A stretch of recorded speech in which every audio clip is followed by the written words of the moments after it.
Gerard Butler differs from many actors in that he has had many falls, but not all of these falls have been fatal to his career. At the beginning of his career, he was a real apocalypse in the films he took part in, and for a long time, he was lucky because usually, the failures were associated with either other actors or directors. But with each new film, the actor's popularity was growing, his roles were becoming more and more significant, and the new failures were already reflected in his career.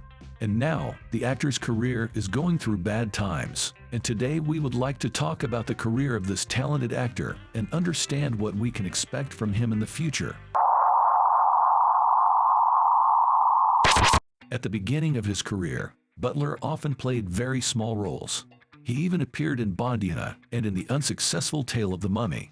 The first small breakthrough for the actor was the role in the movie Dracula 2000. Here, Butler's luck was on his side. The makers of the movie The Cherry Orchard allowed Gerard to star in a parallel film about a vampire. Harvey Weinstein bought the script because it had Dracula in the title and tried to find some writers who could make something more or less good out of it. But despite the screenwriter's efforts, nobody wanted to be in this movie, so the actors had to be paid a lot, and the rest were recruited through ads, which responded to very few people in those years who needed Butler. Although the title was Dracula, the film failed at the box office without a chance and now has a score on IMDb of around 5 out of 10. And while this movie had a dramatically negative impact on the career of Johnny Lee Miller, the situation with Butler is quite the opposite. Because of Butler's very memorable image, he got noticed. Following Dracula, the actor was invited to the movie Reign of Fire. Unsuspecting Matthew McConaughey and Christian Bale immediately got a powerful failure in his career. Still, Butler was not particularly visible in the frame in this movie, and they had all forgotten about it. Somewhere around this point in his career, Gerard stopped drinking alcohol. According to him, he often even went on a rampage at police stations for that reason. His career slowly took off in the early '90s, and 2003 could be a turning point for Butler. He got into 2 expensive movies, albeit supporting roles. The first of them was Lara Croft. This film helped the actor get Daniel Craig, who refused to return to his role in the second Lara Croft film. The studio turned to Butler, who very effectively replaced Daniel Craig. The $95 million project ultimately failed at the box office, destroying the career of Speed director Jan Bott. Angelina Jolie did not even notice this failure. The second film to be released in 2003 was Timeline, directed by Richard Donner. The film's release was constantly postponed, and the film itself was constantly being remade. In the end, the film, which nobody wanted and had a budget of $80 million, grossed only $43 million. Here already scolded Butler for the mediocre movie. Worse, another film with Gerard in one of the leading roles failed. The studio had high hopes for The Phantom of the Opera and invested $70 million in its production. Viewers and critics' opinions strongly differed.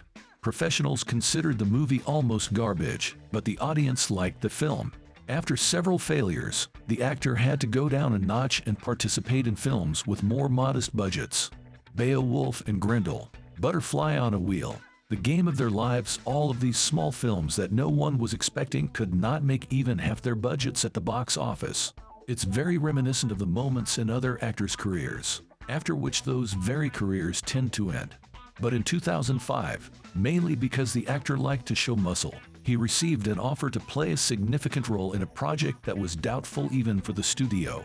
Butler later admitted that the preparation for filming 300 was the hardest. The actor spent 4 months at night in the gym throughout his career. Before this event, he was already in pretty good physical shape. An interesting point is related to the stylistics of the picture. It was not originally planned to apply any effects to the footage. Stylization came to the post-production stage. One of the effects so liked the director and producers that they decided to make the film entirely in this style. The film hit the American box office in March 2007 and made $70 million at its first weekend box office. All this is against a budget of $65 million. At the world's end, the box office movie made $456 million. Usually, the success of this film explains the soaring career of Butler. Still, everyone forgets that next to the rental hit, another melodrama with Butler and Hilary Swank in the lead roles. On a budget of $30 million, It grossed $156 million at the box office, and audiences also really liked the picture. After two such successes, Butler's career went up sharply. Still, a particularly successful actor, he could not become partially unlucky because of some failed movies with him in the title role the audience loves. They especially love RocknRolla, directed by Guy Ritchie. Butler was lucky enough to get the part in turn because of Jason Statham's employment in another project. The film's budget was only $18 million, and the film was supposed to earn something at the box office without any problems, so the marketing decided to save. The film was promoted by word of mouth, and it was released in theaters on several screens for this purpose. It was supposed that the rumor about the beautiful movie would quickly spread, and with the release in wide distribution, all cinemas will be crowded. But there was a slight embarrassment when it was released in the 5th week of release on 1,500 screens.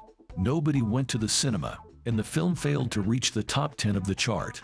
The film only managed to collect $25 million at the worldwide box office. Although the plan was a trilogy after such mediocre box office results, it was immediately abandoned. 2009 was a watershed year for the actor. It is believed that this is where Butler showed that he could not become a big star.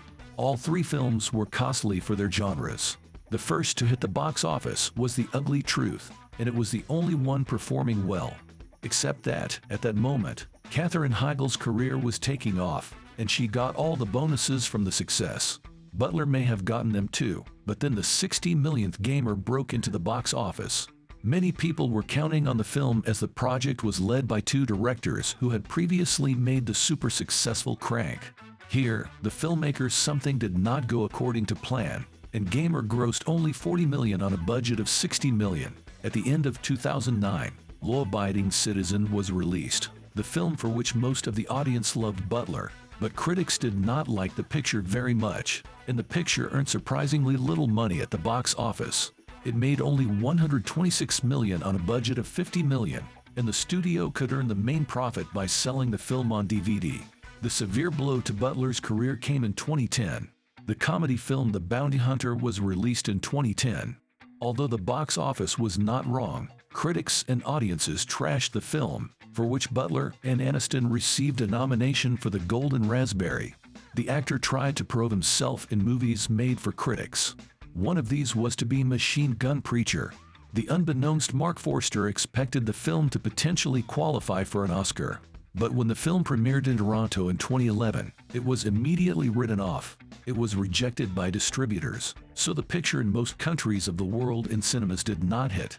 As a result, only $3 million were collected, which was a resounding failure. In 2012, two more films failed, Playing for Keeps and Chasing Mavericks.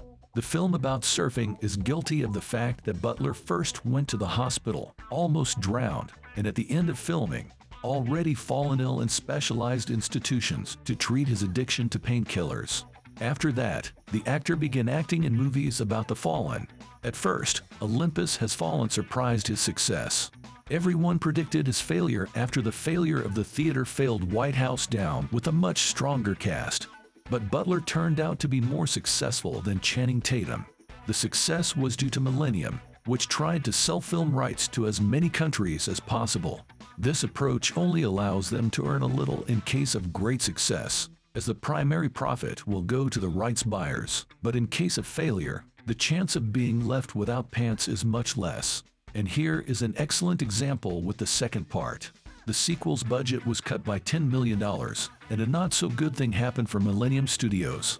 London Has Fallen grossed $143 million and only $62 in the United States. That is, although London has collected more and spent less on it.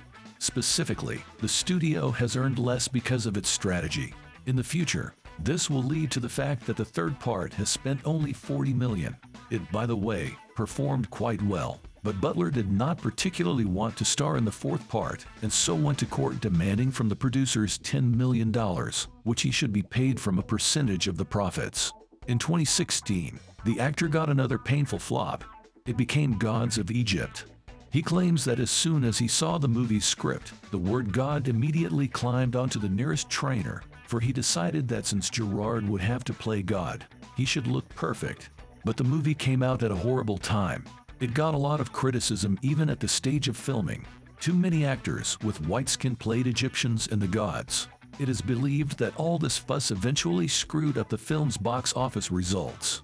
With a budget of $140 million, the film could collect only $150 million and receive 5 more nominations for the Golden Raspberry. In general, a series of failures has led Butler to the fact that it now appears in very different films. Among them, a variety of action movies are terrible, such as Cop Shop and a pretty local hit like Greenland. Engaged in the voice acting in How to Train Your Dragon and trying to find himself in a dramatic role in The Vanishing, the actor did not reach superstar status, and in the next few years, he is expected to participate in the sequels of previous hits. He is 53 years old, and the next couple of years offend a few exciting projects, among them The Untouchables, Capone Rising, directed by Brian Palma, and Thunder Run, where he and Matthew McConaughey will storm Iraq. It's hard to say where Butler's career will eventually lead to his second youth or to B movies, but either way, we wish him luck.